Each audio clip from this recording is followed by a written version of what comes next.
أعوذ بالله من الشيطان الرجيم. بسم الله الرحمن الرحيم. وإذ استسقى موسى لقومه فقل اضرب بعصاك الحجر فانفجرت منه 12 عينا قد علم كل أناس مشربهم كلوا واشربوا من رزق الله ولا تعثوا في الأرض مفسدين.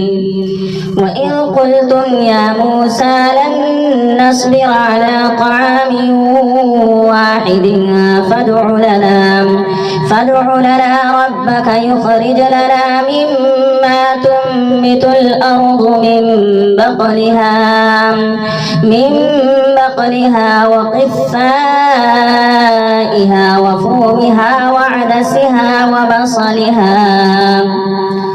قال أتستبدلون الذي هو أدنى بالذي هو خير اهبطوا مصرا فإن لكم ما سألتم وضربت عليهم الذلة والمسكنة وباءوا بغضب من الله ذلك بأنهم كانوا يكفرون بآيات الله ويقتلون النبيين بغير الحق ذلك بما عصوا وكانوا يعتدون. إن الذين آمنوا والذين هادوا والنصارى والصابئين من آمن بالله واليوم الآخر وعمل صالحا فلهم أجرهم عند ربهم ولا خوف عليهم ولا هم يحزنون. وإذ أخذنا ميثاقكم ورفعنا فوقكم الطور خذوا ما آتيناكم بقوة واذكروا ما فيه لعلكم تتقون. ثم توليتم من بعد ذلك فلولا فضل الله عليكم ورحمته لكنتم من الخاسرين. ولقد علمتم الذين اعتدوا منكم في السبت فقلنا لهم كونوا قردة خاسئين فجعلناها نكالا لما بين يديها وما خلفها وموعظة للمتقين.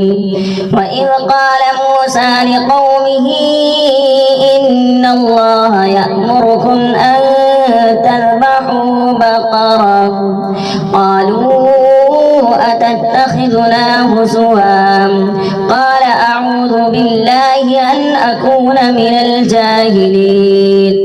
قالوا ادع لنا ربك يبين لنا ما هي قال إنه يقول إنها بقرة لا فارض ولا بكر عوان بين ذلك ففعلوا ما تؤمرون.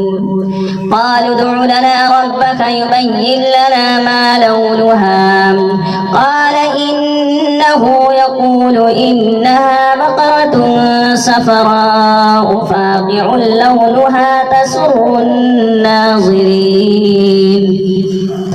قالوا ادع لنا ربك يبين لنا ما هي إن البقرة شابه علينا وإنا إن شاء الله لمهتدون. قال إنه يقول إنها بقرة لا ذلول تثير الأرض ولا تسقي الحرث مسلمة لا شية فيها.